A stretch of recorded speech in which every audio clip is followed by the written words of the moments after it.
BattleTech, an awesome game. From Bell of Lost Souls, BattleTech 2 new box sets coming in August. Yes, older news. I was first introduced to BattleTech several years ago during my high school years, during summer vacation at a family gathering. One of my uncles brought his 1980s BattleTech tabletop game, and all of his teenagers loved it. All fell in love with BattleTech.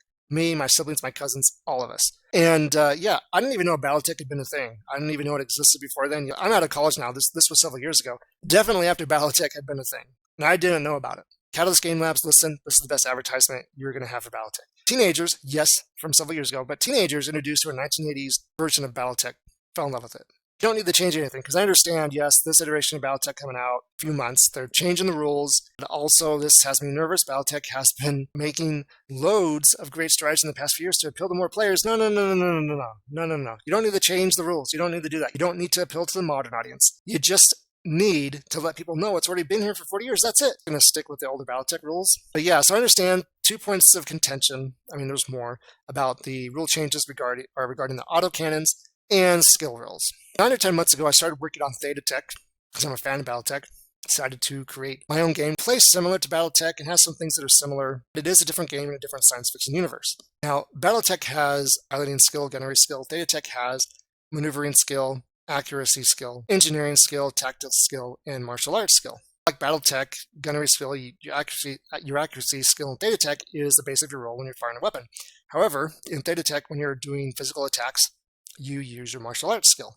And so with skill rolls, Theta Tek gain XP by doing certain actions in the game. It's listed in the rulebook, and then you can better your skills. In the engineering skill in Theta Tek, for example, there is an EMP weapon in this game. You get hit with the EMP weapon. You can do a skill roll regarding your engineering skill to not be shut down. You're still going to have issues because you got hit with the EMP weapon, but you won't be shut down if you succeed in that roll. Now, so I know in BattleTech they want to do changes with the skill rolls, like especially regarding water and falling down.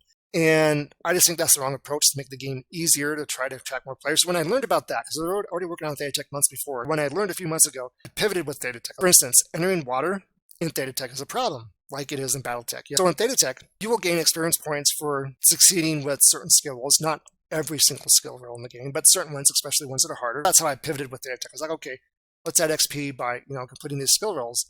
I think that's a better thing to do rather than, let's nerf the skill rolls. No, don't nerf the skill rolls. Make them more worthwhile.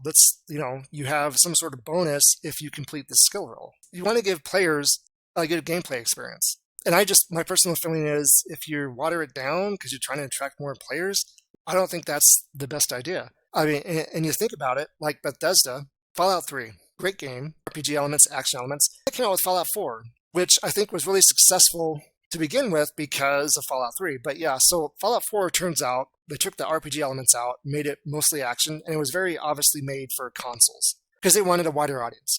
And then Bethesda came out with Starfield, which we all know about Skyrim. Starfield was like, we want to make this for everybody. And so that was loading screens with some action because everybody can watch the JPEG. My point is in saying that, the more you try to make your game accessible to everybody, I think, the less of a game you have. Because people who fall in love with BattleTech don't fall in love because, I don't want to play a 4-hour game session. I love BattleTech. When I was introduced to it to begin with from my uncle, I didn't care it was going to take several hours to play the game, especially because we were learning it's going to take longer when you're learning. I didn't care. I'm a science fiction nerd. It was fun. We all thought it was fun. It's not about, it takes a certain amount of time to play the game. It's not about that. If people love the game, they're going to play it. They're not going to care about how long it is. If you're trying to change the rules of BattleTech so it takes less time, I just think that's the wrong way to go about it. Just make a good game. Now with Theta Tek, is it a good game? Well, I think so because I made it. But in reality, gamers will decide if Theta Tek is worthy. That's just how it goes. I mean, gamers decide if your game's successful or not. So we shall see. And Theta Tek will be available June 19th. Will be available to purchase June 19th. Thank you for watching this video. Play games, make games, and have fun.